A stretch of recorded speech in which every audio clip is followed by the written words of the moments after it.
Kakinada one town సీఐపై వేటు పడింది. మహిళా హోంగార్డును వేధిస్తున్న సీఐ అద్దంకి శ్రీనివాస్పై చర్యలు తీసుకుంది పోలీసు యంత్రాంగం. సీఐ ఆగడాలపై హెచ్ఎంటీవీలో వరుస కథనాలకు స్పందించిన ఎస్పీ రవిప్రకాష్ దీనిపై విచారణ చేపట్టి శ్రీనివాస్ను సస్పెండ్ చేశాడు.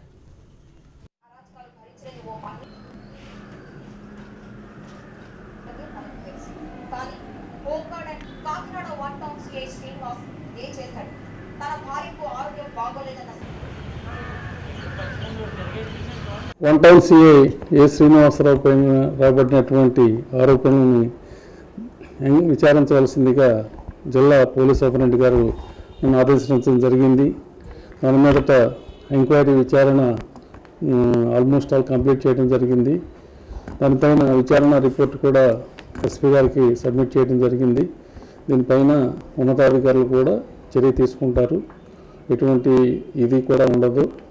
అతను ఆల్రెడీ ఎస్పీ గారు నిన్నే విధుల నుంచి తప్పించి సబ్ డివిజనల్ పోలీస్ ఆఫీస్ కంటే మా ఆఫీస్కి అటాచ్ చేస్తున్నారు. వన్ టౌన్ సీఐకి ఎస్హెచ్ఓ బాధ్యత సేవ చేస్తుందిగా ఆదేశాలు ఇచ్చారు. క్రైమ్ క్రైమ్స్ విషయంలో 2 టౌన్ సీఐ చేయవలసిందిగా ఆదేశించారు. ఎవరు బాధితులంటూ ఎవరు రాలేదు మా దగ్గరికి. ఉన్నటువంటి ఆరోపణలు ప్రెస్ వాళ్ళు ఇచ్చినటువంటి ఆరోపణలని ప్రతి కూడా క్షుణ్ణంగా విచారించడం జరిగింది.